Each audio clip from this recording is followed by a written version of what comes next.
What up? This is Ramashkrin covering movies, TV, and entertainment, and here's my review of Netflix's new movie, The School for Good and Evil. Hey, before you watch my review, please subscribe to my channel, press that like button, ring that bell, so you can get notified whenever I post new videos. Let's rock this. Another movie about a magical boarding school. A concept that's been played out and beaten to death 1,000 times over. While I actually managed to find some aspects about the school for good and evil that are decent, but this whole film to me just gets me feeling fatigue. Look, credit where credit is due. The aesthetics are visually appealing, and some of its cheesy, darker parts have their moments. But Paul Feig's direction is wonky and mundane, and the story is bland and unimpressive, and the humans are complicated. Theme is anything but complicated. The School for Good and Evil is basically for the fans of Once Upon a Time series and Descendants franchise. You know, basically materials for the easily amused.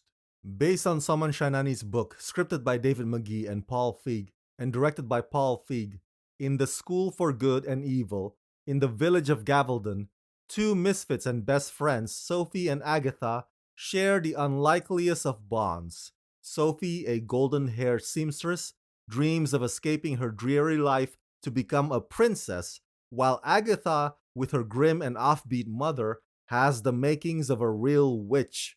One night under a blood-red moon, a powerful force sweeps them away to the School for Good and Evil, where the true stories behind every great fairy tale begin. Yet, something is amiss from the start.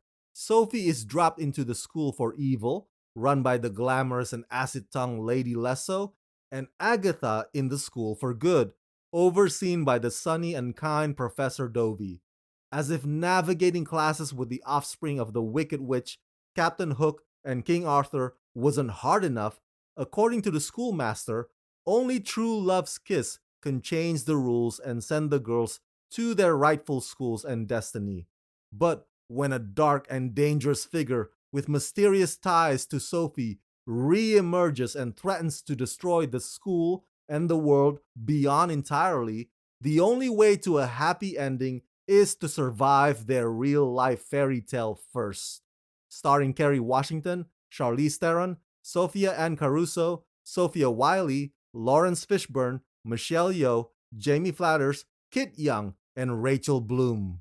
By the way, I previously interviewed one of the stars of this film, Sophia Wiley, on the red carpet a few years back, so come check out my entire video interview with Sophia right here only on Ramascreen YouTube channel. Speaking of whom, I think Sophia did quite alright in this movie. I mean, for the most part, she just plays it straight as the overly concerned, empathetic best friend. But it's her co-star, Sophia Ann Caruso, who has the more interesting character arc. And Sophia Ann Caruso plays it with so much tenacity and commitment, like she's enjoying every minute of it. Now, judging from this film's conclusion, it's clear that Paul Feig is planning a bigger, more expansive potential franchise with this one. I've never read the book, so I don't know if the book warrants such ambitious intentions. But remember, this is not a big screen movie where the length of its life depends on box office money or how many butts are in theater seats. So if Netflix is on board with Paul Feig beyond this,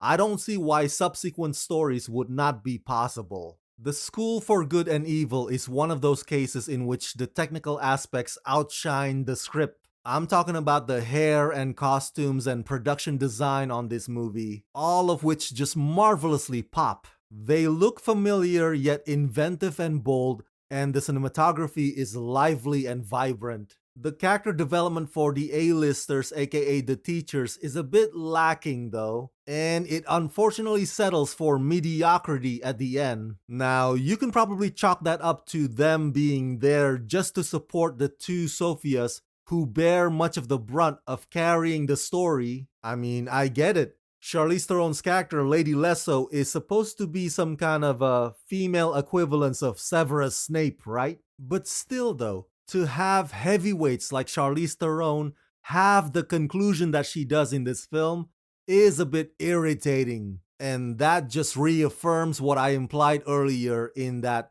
Despite its well-intentioned theme, The School for Good and Evil and other movies like it, by this point, are exhausting and uninspired. They fatigue me, and I could use a long break from them for the foreseeable future. And of course, that's just wishful thinking on my part.